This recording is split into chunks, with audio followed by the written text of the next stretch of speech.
Donc, voici, j'ai résumé un peu cet article pour vous. Euh, L'article intitulé Hugo, père et fils, Shakespeare et la traduction, écrit par Nicole Mallet, explore la collaboration unique entre Victor Hugo et son fils, François Victor Hugo, autour de la traduction des œuvres de William Shakespeare. Donc, comme disent les Français, Shakespeare, hein, Shakespeare pour nous. Cet article se concentre principalement sur la manière dont François Victor a entrepris la tâche monumentale de traduire Shakespeare en français et sur l'influence de son père, Victor Hugo, tout au long de ce projet. Contexte de l'exil et relation père-fils.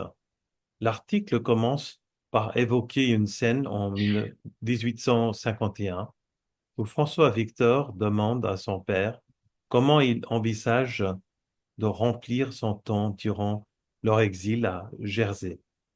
Victor Hugo répond qu'il observera l'océan, tandis que François Victor annonce qu'il traduira Shakespeare. Ce moment symbolise non seulement le début de leur exil, mais aussi celui de leur collaboration intellectuelle. Le projet de François Victor consistait à traduire toute l'œuvre de Shakespeare, une tâche qui allait durer près de 15 ans, de leur arrivée dans les îles anglo-normandes en 1851 jusqu'à la publication du dernier volume en 1866. Ce projet de traduction a été marqué par un dialogue intellectuel intense entre le père et le fils.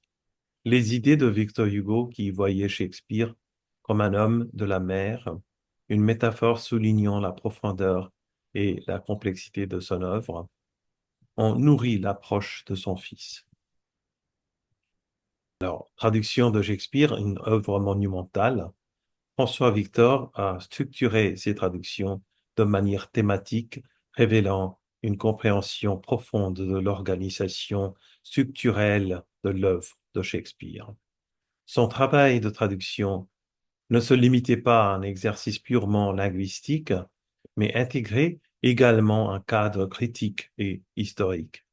Chaque volume de sa traduction était accompagné d'une introduction substantielle et de notes détaillées couvrant des aspects contextuels et théoriques. Par exemple, il classa les œuvres de Shakespeare en fonction de thèmes récurrents comme la vengeance dans Macbeth, Richard III et King John, qu'il considérait comme les différentes parties d'une même trilogie, qu'il appelait le talion. François Victor s'efforça également de revenir aux sources les plus authentiques de Shakespeare, utilisant les éditions des quartos et du folio de 1623 pour s'assurer que sa traduction soit fidèle à l'œuvre originale.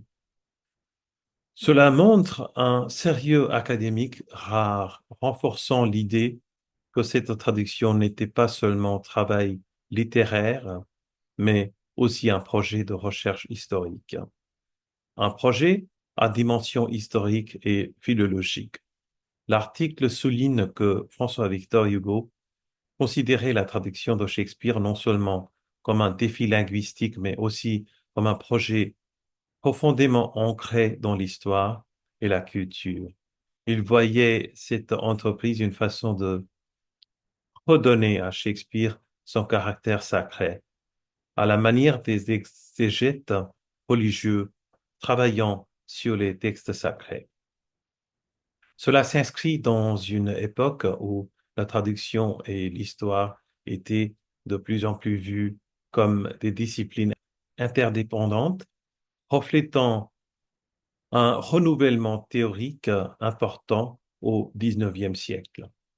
Victor Hugo lui-même a contribué au projet de son fils, notamment en rédigeant une préface pour une nouvelle édition de la traduction de Shakespeare. Ce texte s'inscrit dans le cadre des célébrations du tricentenaire de la naissance de Shakespeare en 1864. Victor Hugo y développe des réflexions sur l'importance historique et culturelle de la traduction de Shakespeare, allant jusqu'à établir des parallèles entre la traduction et l'histoire humaine qu'il considérait comme des entités profondément liées. La vision hugolienne de la traduction.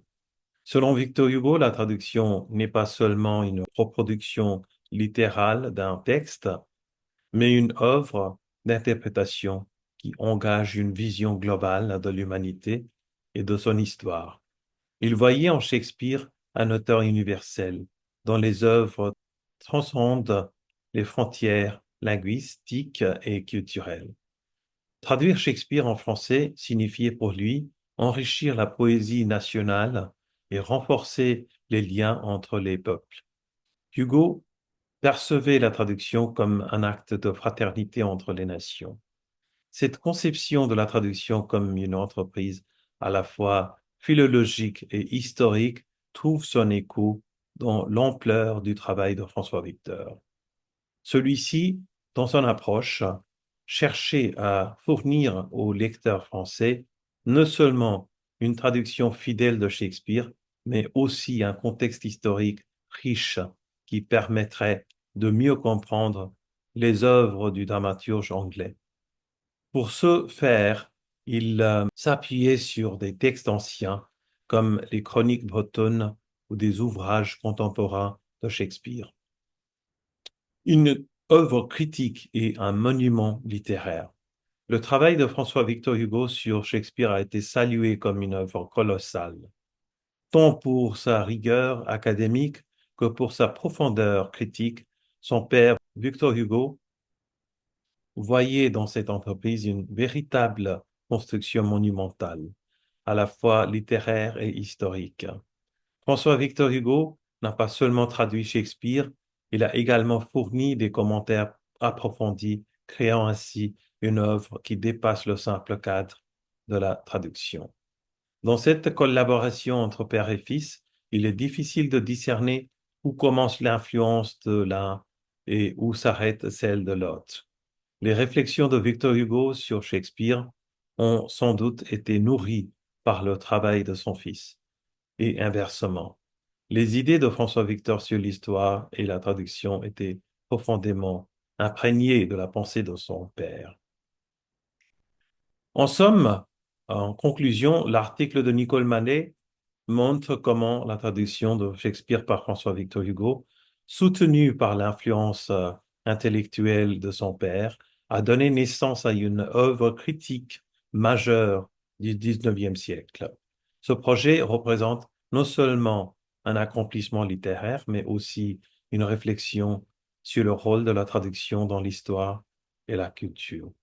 À travers cet acte de traduction, père et fils ont non seulement rendu hommage à Shakespeare, mais ont aussi contribué à enrichir la culture littéraire française. On parlera surtout des sonnets et euh, sonnet 18 que j'aime beaucoup.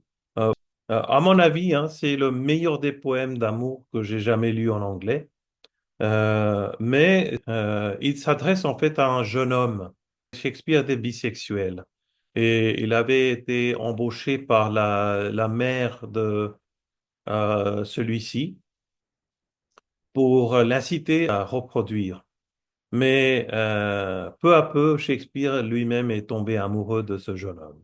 Et c'est étonnant que parmi les 154 sonnets, euh, disons approximativement 120 sont dédiés à ce jeune homme.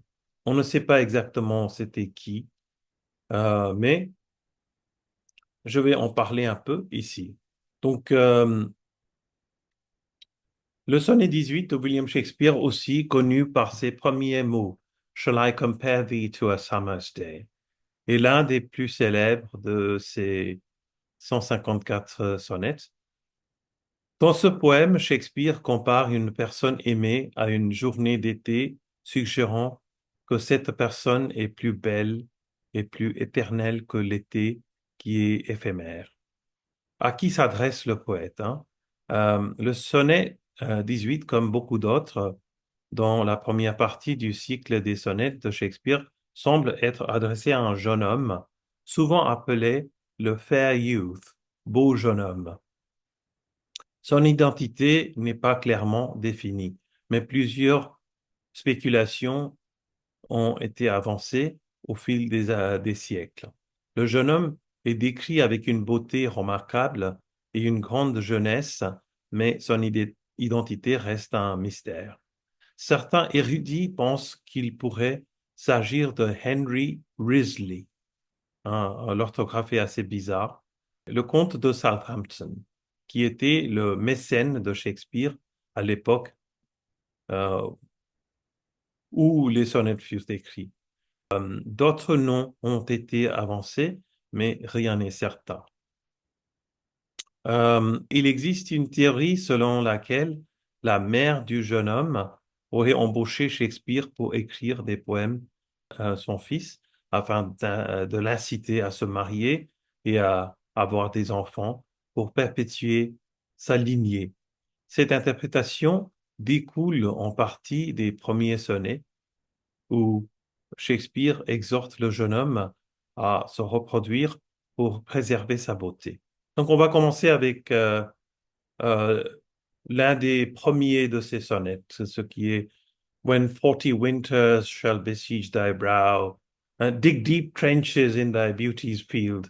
Donc on va commencer avec ceci, mais aujourd'hui je traite le meilleur connu des sonnets, de ces poèmes. Je vais vous présenter la traduction en français faite par Victor Hugo et son fils. Et ici, les sonnets, appelés les Procreation Sonnets, insistent sur l'idée que le jeune homme devrait se marier et avoir des enfants pour que sa beauté ne se perde pas. Peut-être qu'il n'avait pas tendance de se marier, c'est pourquoi sa mère était inquiète. Et ben, on ne saura jamais exactement pourquoi, mais il commence avec ses poèmes comme ça, et après, au fur et à mesure qu'il se côtoie avec ce jeune homme et essaye de l'inciter à se marier, etc., il tombe lui-même amoureux de ce jeune homme. Et après, il y a aussi la Dark Lady. C'est une juive italienne et il tombe aussi amoureux d'elle et il y a tout un love triangle qui en résulte. Je présente d'abord l'original. Sonnet 18. Shall I compare thee to a summer's day? Shall I compare thee to a summer's day? Thou art more lovely and more temperate. Rough winds do shake the darling buds of May, and summer's lease hath all too short a date. Sometime too hot the eye of heaven shines, and often is his gold complexion dimmed, and every fair from fair sometime declines, by chance or nature's changing course untrimmed. But thy eternal summer shall not fade, nor lose possession of that fair thou owest, nor shall death brag thou wanderest in his shade, when in eternal lines to time thou growest. So long as men can breathe or eyes can see, so long lives this, and this gives life to thee. Et voici la traduction. Euh, Te comparerai-je un jour d'été? Tu es plus aimable et plus tempéré. Les vents violents font tomber les tendres bourgeons de mai, et le bail de l'été est de trop courte durée. Tantôt l'œil du ciel brille trop ardemment, et tantôt son teint d'or se ternit. Tout ce qui est beau finit par déchoir du beau, dégradé, soit par accident, soit par le cours changeant de la nature. Mais ton éternel été ne se flétrira pas et ne sera pas dépossédé de tes grâces. La mort ne se vantera pas de ce que tu erres sous son ombre, quand tu grandiras dans l'avenir envers éternel. Tant que les hommes respireront et que les yeux pourront voir, ceci vivra et te donnera la vie. Voilà. À mon avis, c'est une traduction vraiment super.